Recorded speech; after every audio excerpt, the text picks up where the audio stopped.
What I'd like to do tonight is to really take a new look at the climate problem. And you might think perhaps it'd be a broader look than certainly the current debate is all about. You might think that may not be too difficult, given that we seem fixated on whether we'll start carbon trading in 2010 or 2011.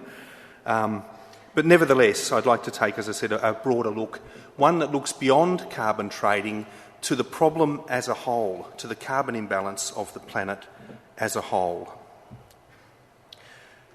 In order to do that, though, I really need to just briefly go back to the nature of the problem that we're dealing with, because we need to be reminded of the causes of it and how things are playing out before we can really start dealing with the solutions to that particular problem.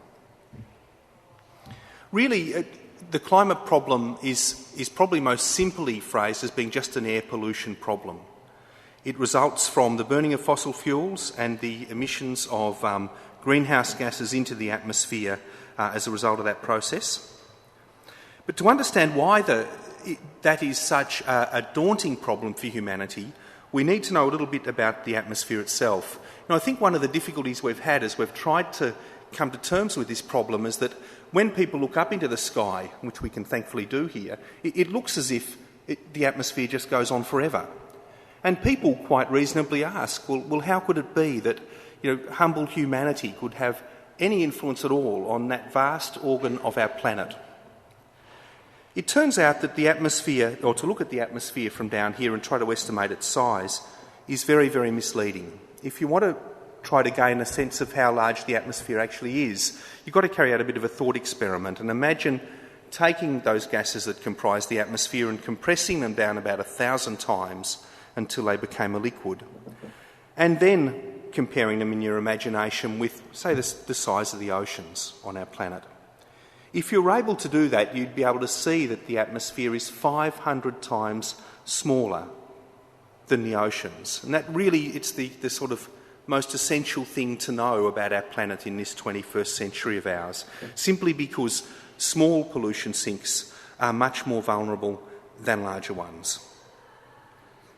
I suppose if you think about the way we deal with rubbish or things we want to throw away, emissions, you can really encapsulate it by just thinking that our planet really has three organs. We've got the rocks of the planet, the lithosphere, the oceans of our planet, and then the atmosphere. They're the three principal organs. And it's very typical of us humans. If we want to get rid of something, we just shuffle it between one organ of the planet and the other.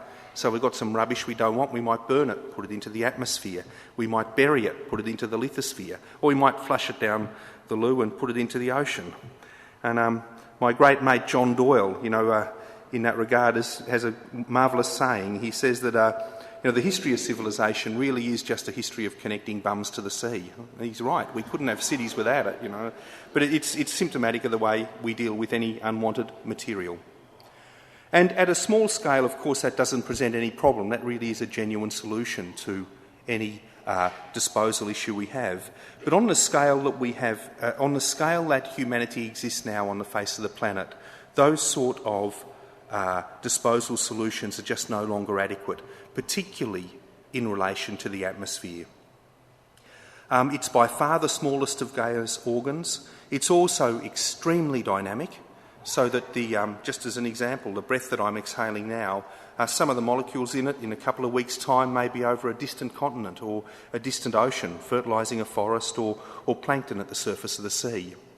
And what that means is that the emissions that Australia puts into the atmosphere are a global problem. They're not just our problem. There are no national boundaries when you're dealing with air pollution problems, and the same for every other nation on our planet.